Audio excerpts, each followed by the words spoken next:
குருவின் அடிபணிந்து கூடுவது அல்லார்க்கு அரூபமாய் நிற்கும் சிவம் 18 சித்தர்கள் நமவோம் தத்சத்.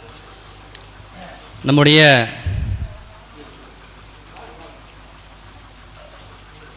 இன்றைய தினம் சஷ்டி திதியில் முதல்ல துவங்குவதற்கு முன்பு முருகருடைய அந்த ஒரு துணையை நமக்கு தேவை.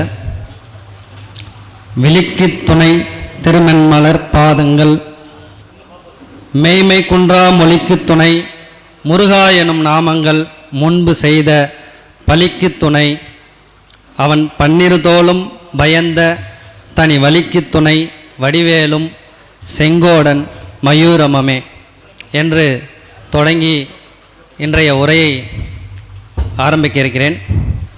முருகாசரணம். இன்றைக்கு நம்முடைய தலைப்பில் 12 பாவகங்களுடைய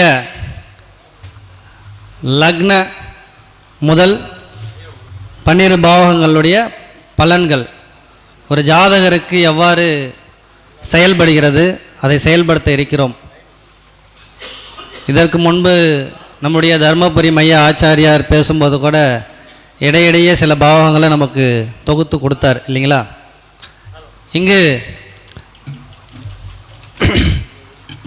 நமது பாரத தேசத்தில் பார்த்திங்கன்னா சித்தர்களும் ஜீவன் முக்தர்களும் தங்கள் ஞான திருஷ்டியால் ஆராய்ச்சி அறிவினால் கண்டறிந்த வான சாஸ்திரம்தான் இந்த ஜோதிடம் அப்படிங்கிறத பல கிரந்த நூல்களில் நமக்கு முன்னே கொடுத்துருக்காங்க. அந்த நூல்களில் இருந்து நம்ம இது ஒவ்வொன்றா தனித்து தொகுத்து ஒவ்வொன்றையாக நம்ம கொடுத்துட்ருக்குறோம். அப்படி கொடுக்கக்கூடிய ஜோதிடத்தில் பாரம்பரிய முறை என்ற ஒரு முறையை நம்ம பயன்படுத்திகிட்டு இருக்கிறோம். பெரும்பாலும் இன்றைக்கு பாரம்பரிய ஜோதிட முறை தான் நம்ம பயன்பாட்டில் இன்றைய வரை நமக்கு இருந்துகிட்ருக்கு. அதில் இந்த ஜோதிட சக்கரம் இல்லையா, சக்கரம்னா பாவகம்னு சொல்லுவோம் இல்லையா, இந்த சொல்லக்கூடிய சக்கரத்தை தான் பாவகம் அப்படின்னு சொல்லுவோம். இந்த பாவகங்கள் சக்கரத்தை எப்படி சொல்கிறோன்னா இறந்த காலம், நிகழ்காலம், எதிர்காலம் இல்லையா, இதை தான் கர்ம வினைகளின் தொகுப்பு. சஞ்சிதம், பிராப்தம், ஆகாமியம், இந்த 3 விதமான கர்மாக்களுடைய தொகுப்பை தான் நம்ம வாழ்வில் பலாபலன்களாக அனுபவிக்கிறதுக்கு பிறப்பெடுக்கிறோம். அப்படி பிறப்பெடுப்பதற்கு இந்த ராசி சக்கரம் அவசியம் தேவை. அந்த ராசி சக்கரங்கள் 12 ராசிகள், நவகோள்கள், 27 நட்சத்திரங்கள் இல்லையா, இதனூடாக தான் பயணித்தாகணும். இது விதியின் பலன் இல்லையா. அப்போ இந்த 3ம் சேர்ந்து நமக்கு பயணிக்கக்கூடிய லக்னம் அப்படின்ற ஒரு தொடக்கம் நம்மளுடைய கர்மா. இதற்கு முன்பு பேசிய ஆசிரியர் சிறிது உயரம் குள்ளமாக இருந்ததால் அவருக்கு ஒரு மேடை அமைத்து உயரமான இடத்தை கொடுத்தோம் இல்லையா. அந்த இடம் என்பதை அவரே பதிவு செய்தார். அந்த இடத்திற்கு தான் நம்ம லக்னத்தை பொருத்துகிறோம். ஒரு மனிதன் பிறக்கும்போது அவனுடைய லக்னத்தின் அடிப்படையில் உயரம், குள்ளம், மாநிறம் இல்லையா, அவருடைய அங்க அடையாளங்கள் என்று அவரவருக்கு உண்டான விதி பலன்களை அனுபவிப்பது தான் இந்த லக்ன பாவங்கள் நம்ம கொடுத்துட்ருக்குறோம். அப்படி இந்த லக்ன பாவங்களில் நமக்கு 12 லக்னங்கள் இல்லையா. முதல்ல இந்த 12 லக்னங்களில் 12 பாவங்களில் முதல்ல கொடுத்துடலாம். ஏன்னா நேரம் குறைவு, அதனால் ஒவ்வொரு லக்னமாக நம்ம குறிப்பிடுறதுக்கான காலங்கள் இல்லை. அடுத்த மேடைக்கு வாய்ப்பு கிடைக்கும்போது கண்டிப்பாக 12 லக்னங்களை பற்றி பேசுவோம். இப்போ இந்த லக்னம் காலச்சக்கரத்தின் மேஷம் முதல் மீனம் வரை இல்லையா, இந்த 12 ராசிகளினுடைய லக்னத்தில் அடிப்படையாக 1ஆம் வீடு, 2ஆம் வீடு, 3ஆம் வீடு அப்படின்னு நம்ம பாவகத்தை சுட்டி காட்டுற மாதிரி இந்த 12 வீடுகளுக்கும் உள்ள ஒரு சில குறிப்புகளை மட்டும் உங்களுக்கு இன்றைக்கி கொடுக்குறேன். ஏன்னா காலம் கருதி, ஏன்னா நீண்ட இடைவேளை நமக்கு பேசுவதற்கு வாய்ப்பு இல்லை. அது நம்மளுடைய வகுப்பு நடைபெறக்கூடிய இடங்களில் நிறைய கருத்து பரிமாற்றங்கள் நமக்கு வாய்ப்பு கிடைக்கும். அப்போ உங்களுக்கான விளக்கங்கள் கொடுப்பதற்கு வாய்ப்பு இருக்கும். இங்கே நமக்கு கருத்து பரிமாற்றம் அப்படிங்கிறது கொடுப்பதற்கு தானே தவிர அது உங்களிடமிருந்து திரும்ப கேட்டு பதில் கொடுப்பதற்கான கால நேரம் இல்லை இல்லையா. அதனால் பாவகம் 1, இந்த முதல் பாவகம் லக்னாதிபதி அப்படின்னு நம்ம சொல்லும்போது இதில் பலம் பலவீனம் அப்படிங்கிறது ரொம்ப முக்கியம். எப்படி பலம் பலவீனம், ஒரு ஜாதகர் வாழ்நாள் முழுக்க அவருடைய வாழ்க்கை பயணத்தை துவங்குவதும் போது முழுக்க முழுக்க பலமாக இருக்கணும் அப்படிங்கிறத எல்லாரும் விருப்பப்படுவோம் இல்லையா? ஒரு ஜாதகருக்கு பலவீனப்பட்டால் என்ன நடக்கும்? இதில் பாவகம் அப்படின்னும் போதே 3, 6, 8, 12 இல்லையா? இந்த 4 பாவகங்கள் நமக்கு மறைவு ஸ்தானங்கள்னு சொல்கிறோம். அப்போது ஒரு ஜாதகர் பலமாக இருக்க வேண்டும் என்றால் 1, 5, 9 இந்த 3 பாவங்கள் நமக்கு பலமாக இருக்கணும் இல்லையா? அப்போ அந்த 1ஐ விட 5, 5ஐ விட 9 இந்த 3 பாவகங்களில் ஏதாவது ஒரு பாவங்களில் நம்மளுடைய லக்னத்திற்குரிய அதிபதி, லக்னாதிபதி என்று தான் குறிப்பிடுகிறோம், கிரகம் என்று குறிப்பிடுவதில்லை. முக்கியமாக நீங்கள் கருதணும், லக்னாதிபதி 1, 5, 9 என்ற இடங்களில் இருக்கும்போது தான் அவருடைய வாழ்க்கை செல்வ செழிப்பாக இருக்கும் இல்லையா? அப்படி அவருக்கு லக்னத்திற்கு சிறு குறிப்பு தான் கொடுக்குற காலம் கருதி. இரண்டாவதாக நம்ம 2ஆம் பாவகம்னு சொல்லுவோம். 2ஆம் பாவகத்திற்கு தனம், குடும்பம், வாக்குஸ்தானம். ஜோதிடர்களாகிய நமக்கு அனைவருக்குமே வாக்கு பலம் பொருந்தி ஆக வேண்டும் இல்லையா? அந்த வாக்கு ஸ்தானம் 2ஆம் பாவகம். இந்த வாக்குக்குரிய இடம்தான் நமக்கு கல்வி. அடிப்படையில் நமக்கு கல்வி அவசியம் தேவை இல்லையா? அந்த கல்விக்குரிய அதிபதி புதன். இந்த புதனோடு சேர்ந்த குரு நமக்கு வாக்கு பலிதம் என்று சொல்கிறோம் அல்லவா? அதற்கு குருவும் புதனும் அவசியம் தேவை. அவர் 2ஆம் பாவக அதிபதியோடு சேர்ந்தாலோ பார்த்தாலோ பலம் பெற்றால் மட்டுமே நமக்கு வாக்கு பலிதம் பலமாக இருக்கும். நினைவில் வைத்துக் கொள்ளவும். 2ஆம் பாவகம் வாக்குஸ்தானம். குரு புதன் பலவீனம் பெற்றால், நல்லா புரிஞ்சுக்கணும், குருவும் புதனும் பலவீனம் பெற்றால் அந்த இடத்தில் நமக்கு வாக்கு பலிதம் சீரழியும் இல்லையா? பொய் பேசுவது இது போன்ற நிலைகள்லாம் நமக்கு உருவாக்கும். அப்போ நமக்கு வாக்குஸ்தானம் பலம், குடும்ப ஒற்றுமை தேவை. அப்போ கௌரவம் அப்படின்ற குரு நமக்கு அந்த இடத்துல பலமாக இருக்கணும் இல்லையா?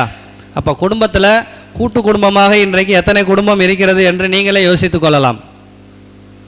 குரு பலவீனப்பட்டு விட்டாலே அந்த இடத்துல குடும்பத்தில் கௌரவ குறைச்சல் அப்படிங்கிற ஒரு சூழலுக்கு இன்றைக்கு உள்ளாகிவிடும் இல்லையா?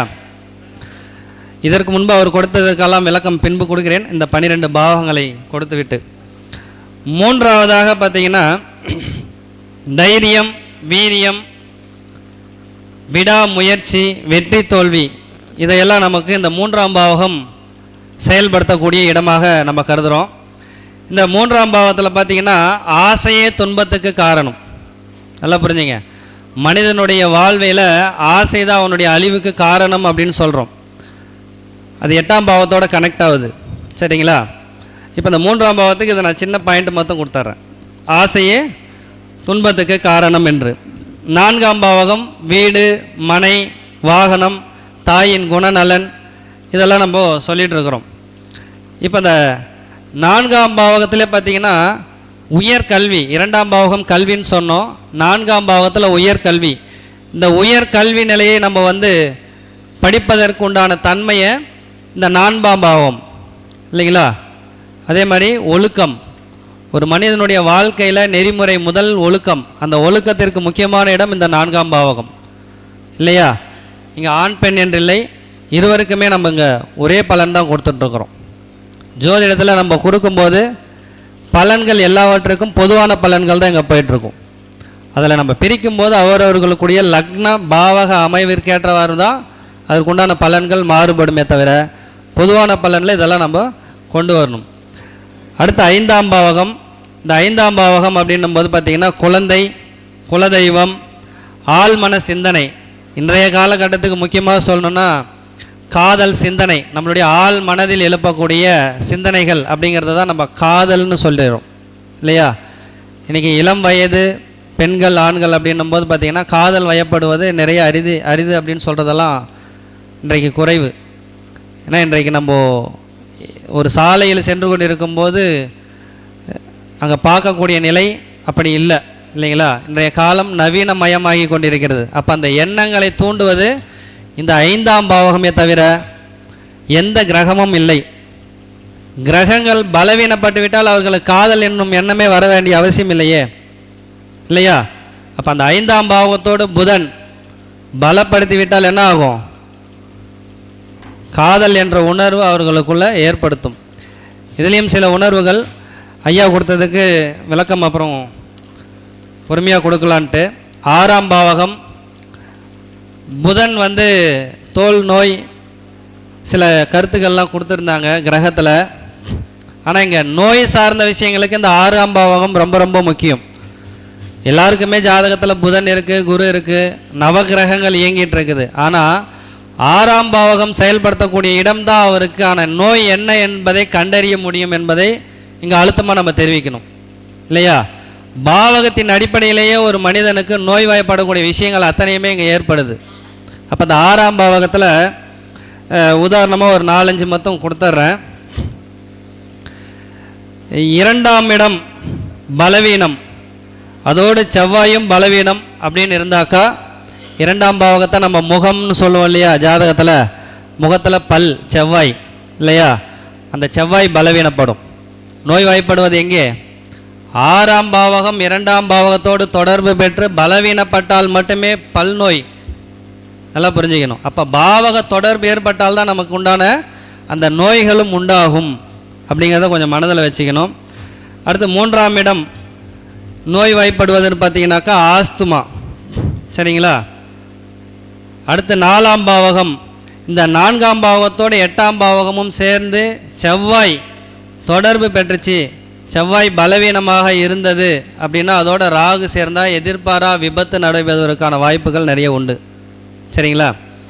அடுத்து 5ஆம் பாவகத்தோடு ராகு, கேது, சூரியன், சனி, கேது இவர்களெல்லாம் தொடர்பில் வந்து பலவீனப்பட்டால் வயிற்று நோய், வயிறு சம்பந்தமான உபாதைகள், கேன்சர் வருவதற்குண்டான வாய்ப்புகள்லாம் இந்த இடத்துல உருவாகும், சரிங்களா? 6க்குரிய அதிபதி 5ஆம் இடத்தோடு தொடர்பு பெறும்போது இந்த கிரகங்கள் பலவீனப்படும் போது நமக்கு இதற்குண்டான நோய்கள்லாம் ஏற்படும்.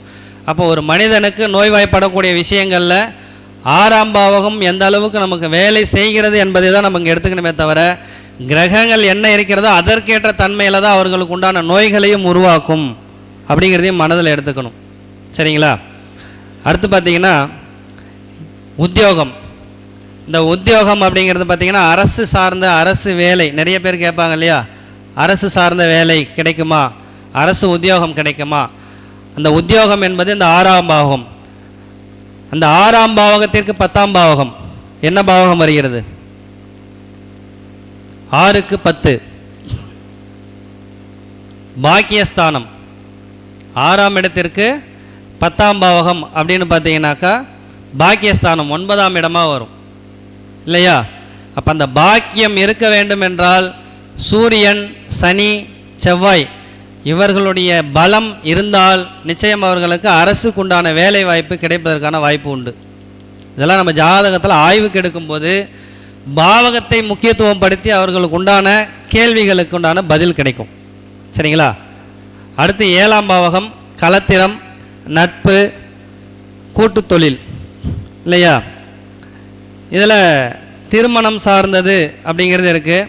களத்திரம் இதில் அவங்களுக்கு உண்டான திசை 1, 2, 3, 4, 5, 9, 11ஆம் இடத்தினுடைய பாவகத்தினுடைய திசை புத்தி காலங்கள் நடக்கக்கூடிய அந்த காலகட்டங்களில் அவங்களுக்கு திருமண காலம்.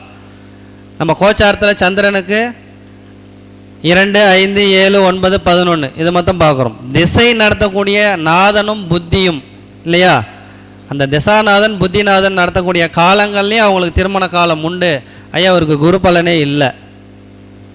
அப்போது இருவரில் ஒருவருக்கு குரு பலன் இருந்தால் போதுன்னு சொல்லிடுறோம். திசா நடத்தக்கூடிய புத்திநாதன், சரிங்களா? திசாநாதன், புத்திநாதர் இவர்களுடைய காலங்களில் கூட அவங்களுக்கு திருமணம் நடப்பதற்கான வாய்ப்பு உண்டு. நம்ம எல்லா பக்கமும் பார்க்கணும். வெறும் கிரகம் மட்டும் வைத்து நம்ம கணிப்பது தவறு இல்லையா? அதனால் பாவங்கள், கிரகமும் இங்கே அவசியம் தேவை என்பதை விட பாவங்களுடைய செயல்பாடுகளை நம்ம முக்கியத்துவம் கொடுக்கணும், சரிங்களா? அடுத்து பார்த்தீங்கன்னாக்கா இந்த கூட்டு தொழில் செய்யலாமா அப்படின்ற நிறைய பேர் வந்து கேட்டுட்ருக்கிறாங்க. 4ஆம் இடம் பலம் பெற்று, நல்லா புரிஞ்சுக்கணும், 4ஆம் இடம் பலம் பெற்று 7, 11க்குரிய இடங்கள் தொடர்பு பெற கண்டிப்பாக அவங்க கூட்டு தொழில் செய்யலாம். 4ஆம் இடம் பலம் பெற்று 7, 11க்குரிய அதிபதிகள் தொடர்பு பெற்றால் நிச்சயம் அவர்கள் கூட்டு தொழில் செய்யலாம், சரிங்களா? அடுத்து வந்து பார்த்திங்கனாக்கா 8ஆம் பாவகம் வம்பு வழக்கு ஆயுள் அவமானம் சார்ந்த விஷயங்களை நம்ம இங்கே கொண்டு வரோம். இதில் விபத்து, கண்டம், தற்கொலை, கொலை இதெல்லாம் இந்த 8ஆம் பாவத்திற்கு உண்டான விஷயங்கள். இந்த 8ஆம் பாவகம் பலம் பெறாமல் இருப்பது சிறப்பு, சரிங்களா? அதே மாதிரி 9ஆம் பாவகம் தந்தை, புகழ், அதிர்ஷ்டம், பட்ட மேற்கல்வி, 2 கல்வி சொன்னோம், 4 உயர்கல்வி சொன்னோம். இப்போ 9ஆம் இடம் பட்ட மேற்கல்வி, சரிங்களா? இந்த பட்ட மேற்கல்வி அதே மாதிரி 9ஆம் இடம் பலம் பெற்றவர்கள் வெளிநாடு சென்று தொழிலோ அல்லது அவர்களுடைய கல்வி நிலையோ மேம்படுத்தலாம். வெளிநாடு சென்று பயணிக்கக்கூடிய மாணவர்கள் 9ஆம் இடம் பலம் பெற்றிருக்க வேண்டும். அப்படி பலமாக இருந்தால் கண்டிப்பாக வெளிநாடு சென்று அவர்கள் பயணிக்கக்கூடிய கல்வி நிலையை தொடரலாம், சரிங்களா? அதே மாதிரி தொலைதூர பயணம்னு சொல்கிறோம் இல்லைங்களா? நம்ம இருக்கக்கூடிய இடத்துலேருந்து இன்னொரு இடத்துக்கு தொலைதூர பயணம். இன்றைக்கு நம்மளுடைய ஆச்சாரிய பெருமக்கள் பெரும்பாலும் பார்த்திங்கனாக்கா தொலைதூரத்தில் இருந்து தான் இங்கே வந்திருக்கிறாங்க இல்லையா? இளையான்குடி மையம், தஞ்சாவூர் மையம், அதே மாதிரி திருவான்மியூர், இப்படி ஒவ்வொரு மையமும் நமக்கு அருகாமையில் எதுவும் இல்லாமல் தொலைதூரத்தில் இருந்து நம்மளுடைய இந்த கருத்தரங்கத்தில் பங்கேற்கணுன்றதுக்காக வந்திருக்கிறாங்க. அப்போ அந்த தொலைதூர பயணம்லாம் இதை நம்ம சுட்டி காட்டலாம் இல்லையா? இது அவங்களுக்கு புகழும் பெருமையும் தேடித்தரும் இல்லையா? இந்த 9ஆம் பாவகம். அடுத்து இந்த 1, 9 யார் யாருக்கெல்லாம் தொடர்பில் இருக்குது, லக்னத்திலையும் 9ஆம் இடமும் தொடர்பில் இருக்குதோ அவங்களாம் தானம் தர்மம் செய்வதில் எங்கேயுமே தயங்க மாட்டாங்க. தனக்கு இல்லை என்றாலும் மற்றவர்களுக்கு வாரி வழங்குவதில் வல்லவர்கள், சரிங்களா? அப்படி இந்த 1, 9க்குரிய பாவகங்கள் தொடர்பு பெற்று பலமாக இருந்தால் அவர்கள் நிச்சயமாக கர்ணன் வம்சத்தை சார்ந்தவராகவே இருக்க வேண்டும். தனக்குன்னு எதையுமே சேர்த்துக்கிறதுக்கான வாய்ப்பு இல்லை. எடுத்து அடுத்தவங்களுக்கு கொடுக்குறது தான் முதல் வேலையாக இருப்பாங்க, சரிங்களா? சரி, அடுத்து இந்த 9ஆம் இடம் பலம் சொல்லிட்டோம். 10ஆம் இடம் தொழில் ஸ்தானம்னு சொல்லிடுறோம். இப்போ தொழிலில் இன்னொன்று புதுசாக வந்திருக்கு, அரசியல் இல்லையா? இன்றைக்கி யார் வேணாலும் நினச்சா அரசியல் வந்துடலாம், தொடங்கிடலாம், அடுத்த நிலைக்கு போயிடலாம். யாரையும் சுட்டி காட்டல, நம்ம பாவகத்துக்குள்ளே சொல்கிறேன். ஏன்னா தொழில் 10ஆம் பாவகம்னா தொழில் மட்டும்தான் எல்லாருக்கும் தெரியும். இன்றைக்கு தொழில் அரசியலாகவும் மாறிவிட்டது. அந்த அரசியலில் புகழ் பெறணும் அப்படின்னாக்கா நிச்சயம் அவர்களுக்கு 5, 9, 10க்குரிய பாவகங்கள் பலமாக இருக்கணும். எந்த அரசியல்வாதியாக இருந்தாலும் 5, 9, 10க்குரிய பாவகங்கள் பலமாக இருந்து சனியும் பலம் பெற்றிருந்தால் மக்களுடைய எண்ணங்களை பிரதிபலிக்கும். வாக்கில் மக்களுடைய எண்ணங்கள் பிரதிபலிப்பதற்கு சனி பகவானுடைய பலமும் அங்கே தேவை. ஏன்னா சனி பகவான் யார்? பொதுஜனம், வாக்காளர்கள் இல்லையா? அந்த பொதுஜனத்தினுடைய தொடர்பு அவர்களுக்கு பலம் பெற்றால்தான் அரசியலில் புகழ், பெருமை, அந்தஸ்து எல்லாமே அவர்களுக்கு கிடைக்கும். அடுத்து 11ஆம் பாவகம் 3ஆம் இடம் ஆசைன்னு சொன்னோம். இங்கே 11ஆம் இடம் லாபம், அந்த ஆசை நிறைவேற்றுவதற்கான இடம். 3, 7, 11 காம திரிகோணம் என்று சொல்கிறோம் இல்லையா? இந்த காம திரிகோணம் யார் யாருக்கெல்லாம் பலமாக இருக்குதோ அவங்களாம் உல்லாச வாழ்க்கை, இதில் அது மட்டுமே வாழ்க்கைன்னு நினச்சி வாழ்ந்துட்டு இருக்கிறவங்களாம் இருக்கலாம். இன்றைக்கி இந்த சினிமாவுக்கு போனால் போதும், நாளைக்கு அந்த படத்துக்கு போனால் போதும், நாளைக்கு இன்னொரு இடத்துல ஒரு ஊரை சுற்றி பார்த்தா போதும், அங்கே ஒரு ஃபங்க்ஷன், கெட் டுகெதர், இப்படி தன்னுடைய வாழ்க்கை பயணம் எங்கே போகுதுன்னு தெரியாமல் அவங்க பயணத்துக்கு உல்லாச வாழ்க்கையிலேயே இருக்கணும்னு நினைக்கிறவங்க இந்த திரிகோண தொடர்பு பலம் பெற்றவர்களாக இருப்பாங்க, சரிங்களா? அடுத்து 12ஆம் பாவகம். இந்த 12ஆம் பாவகம் ரொம்ப ரொம்ப முக்கியம். 6, 8, 12 இந்த 12 விரயஸ்தானாதிபதி அப்படின்னு மட்டும் நம்ம சொல்லிகிட்ருக்குறோம். இன்னொரு பக்கம் பார்த்திங்கன்னா சயன சுகம்னு சொல்கிறோம்.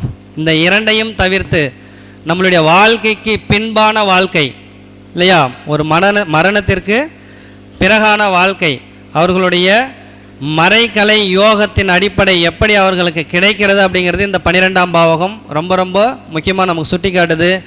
லக்னம் எந்த அளவுக்கு முக்கியமோ அதே போல் இந்த 12ஆம் பாவகமும் நமக்கு முக்கியம்.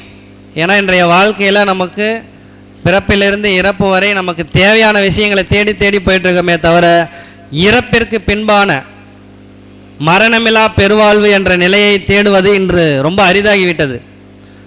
வாழும் சித்தர்கள் இன்றைக்கு குறைவு இல்லையா? சித்தர்களின் கலையான அந்த மறை கலை யோகம் இன்றைக்கு யார் யாருக்கெல்லாம் கிடைக்கணும்னு நினைக்கிறாங்களோ அவங்களுக்கு 12ஆம் இடம் லக்னம் இதெல்லாம் தொடர்பு பெற்றுச்சுனாலே, இதோட கேது வந்துட்டாருன்னா 12ஆம் இடத்துல அவருக்கு என்ன வரும்? யோக மார்க்கத்துக்குள்ள ஒரு அழைப்புதல் வரும். அந்த அழைப்புக்குள்ள அவங்களுக்கு நிராகரிப்பும் சரி விருந்தோம்பலும் சரி அவரவர்களுடைய சிந்தனைகளுக்குள்ள தான் வரும். அவன் அருளாலே அவன் தாள் வருங்கி இல்லையா? அப்போ அந்த எண்ணங்கள் அவர்களுக்கு பிரதிபலிப்பது இந்த மறைகலை யோகம். 4க்கு 12ஆம் இடமான பாக்கியஸ்தானம் தான் இந்த 12ஆம் இடம். நல்லா புரிஞ்சுங்க. 4க்கு 12ஆம் இடம், 4ஆம் பாவகத்திற்கு 12ஆம் இடம் தான் அந்த பாக்கியஸ்தானம், 9ஆம் இடம். அப்போ அதில் அவங்க மறைகலை யோகத்தில் புகழ் பெறணும் அப்படின்னாக்கா அது அவங்களுக்கு பலமாக இருக்கணும். இந்த 12 பாவகங்களில் இப்போ நம்ம சின்ன சின்னதாக சுட்டி காட்டிட்டோம்.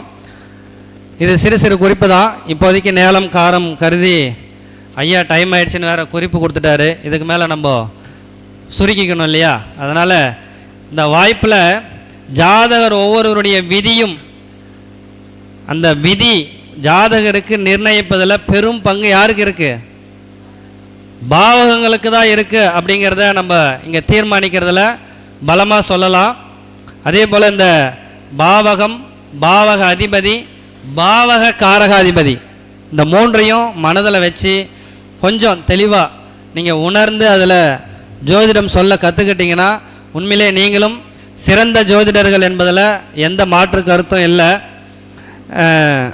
இந்த உரையை நிகழ்த்துவதற்கு எனக்கு வாய்ப்பளித்த நமது அக்ஷய ஜோதிட வித்யாலயம் தேனி மையத்தம், தேனியிலிருந்து சிறு வெள்ளம் சிறு துளி பெரு வெள்ளமாக இன்றைக்கு தமிழகம் முழுக்க 74 மையங்கள் ஆரம்பித்து அந்த 74 மையங்களிலும் இன்றைக்கு ஆசிரியர்கள் அத்தனை பேரும் அந்த ஆசிரியர்களிடமிருந்து பயிலக்கூடிய மாணவர்களை ஊக்குவித்து அவர்களுக்கு மேலும் ஆசிரியர் என்ற தகுதியை வழங்கும் ஒரே ஒரு நிறுவனம் நம்மளது அக்ஷய ஜோதிட வித்யாலயம் என்பதில் பெருமையாக சொல்லிக்கொண்டு நம்முடைய நிறுவனர் திரு யோக ராம்சங்கர் ஐயா அவர்களுக்கும் எனது பணிவான நன்றிகளையும் என்னுடைய மானசீக குருவுமான வேலூர் ராணிப்பேட்டை மையம் ஆசிரியருமான திரு கமலநாதன் ஐயா அவர்களின் பொற்பாத கமலங்களை வணங்கி இந்த வாய்ப்புக்கு நன்றி கூறி